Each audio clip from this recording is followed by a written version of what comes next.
Welcome to Attainable Green. I'm Jess, and today we're going to talk about my Catasetum update for the spring and summer season.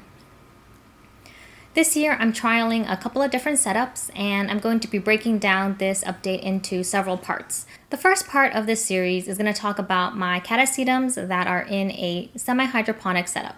So these plants are in LECA, and they're placed in a self-watering container. This is the closest to a classic semi-hydroponic setup that I have, and let's see how the plants are doing. So the first plant I'm going to talk about is the biggest plant that I have in this setup, and it is the Alexandra Savva. This one has about 3 large pseudobulbs and 1 new growth, and the new growth looks very healthy, very bushy, and it's just loving life right now. Compared to last year around this time, I think that the growth of this plant is slightly slower. So it's a little bit behind in growth from last year, but I think that's more due to weather than this particular setup.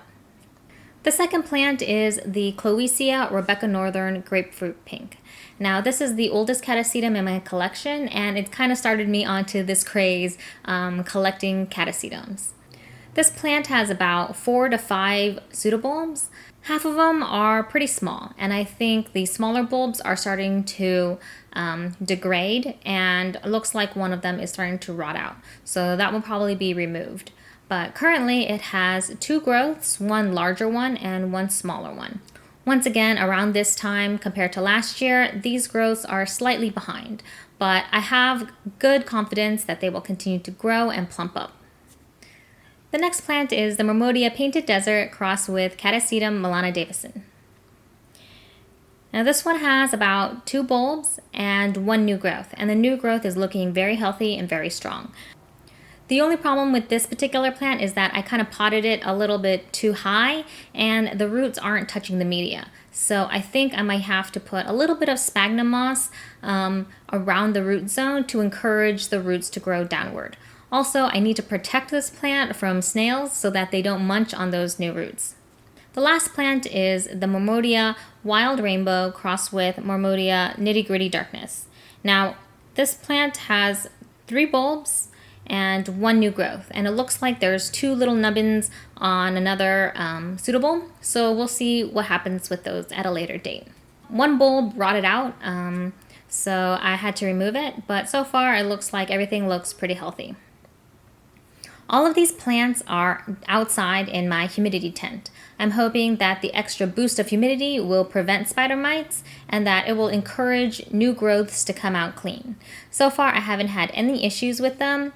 The only thing is that because there is a self-watering reservoir underneath the pot, it does collect a bit of water, so every so often I do have to empty it out so that it just isn't swimming in water.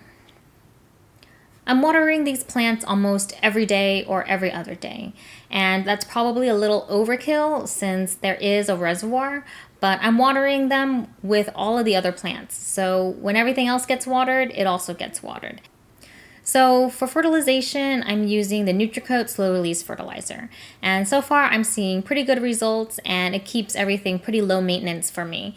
I've noticed that we've been having some pretty hot days this summer where the temperatures are hitting the mid-80s and 90s, and in the humidity tent it's over 100 easily. So I do my best to keep it well watered and keep the air circulating in there so that it can keep the temperature lower and keep the humidity higher so that these plants will do well.